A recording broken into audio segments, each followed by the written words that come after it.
Sir ఇప్పుడు ప్రతి ఒక్కరి ఇంట్లో అంటే మనకి టెక్నాలజీని ఎక్కువ యూజ్ చేస్తున్నాము, మనం ఎంతో ఆర్గానిక్గా ఉంటున్నాము, చాలా ప్యూరిఫై వాటర్ తీసుకుంటున్నాము, ఇలా చాలా ఉంటూ ఉన్నాయి కదా సార్. అంటే అదొక స్టిగ్మా అనుకోవచ్చు. సో ఇందులో భాగంగా వాటర్ ప్యూరిఫైయర్ ప్రతి ఒక్కరి ఇంట్లో ఉంటుంది, ప్రతి ఒక్క ఆఫీస్లో ఉంటుంది. సో దాంట్లో టీడీఎస్ లెవెల్స్ అనేది ఉంటాయి వాటర్ది.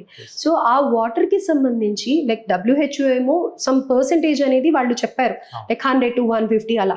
కానీ ఇక్కడ వీళ్ళు ప్రమోషన్ కోసము, మార్కెటింగ్ కోసము, లేకపోతే ప్రతి ఒక్కరి ఇంట్లో ఈ ప్యూరిఫైయర్ బ్రాండ్ వాళ్ళు యూజ్ చేయాలనో తెలియదు, కానీ లైక్ వాళ్ళు 70% లోకి చెప్తూ ఉంటారు. సో ఎగ్జాక్ట్లీ ఎంత టీడీఎస్ వాటర్ తాగాలి, దానివల్ల ఉపయోగం ఏంటి? మనకి టీడీఎస్ లెవెల్స్ అంటే that is total dissolve solids అండి.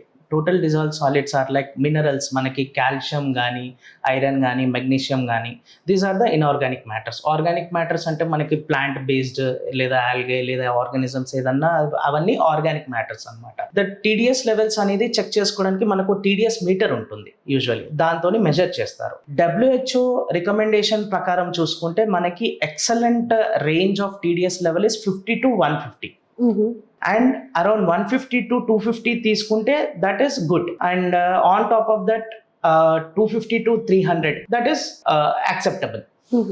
అబౌవ్ 500 ఉందనుకోండి, that is very poor, it is unsafe to drink. And ఇంకోటి ఏంటి అంటే, మీరు అడిగిన దానికి టెక్నాలజీ ప్రకారము అందరికి ఫిల్టర్స్ వచ్చేసాయి, రివర్స్ ఆస్మోసిస్. ఈ రివర్స్ ఆస్మోసిస్ అనేది దాని వల్ల ఏంటి అంటే మనకి మినరల్స్ తీసేస్తుందండి, న్యాచురల్ గా వచ్చే మినరల్స్ తీసేస్తుంది. అల్టిమేట్లీ టీడీఎస్ లెవెల్స్ తగ్గుతాయి. That is partially not good to drink.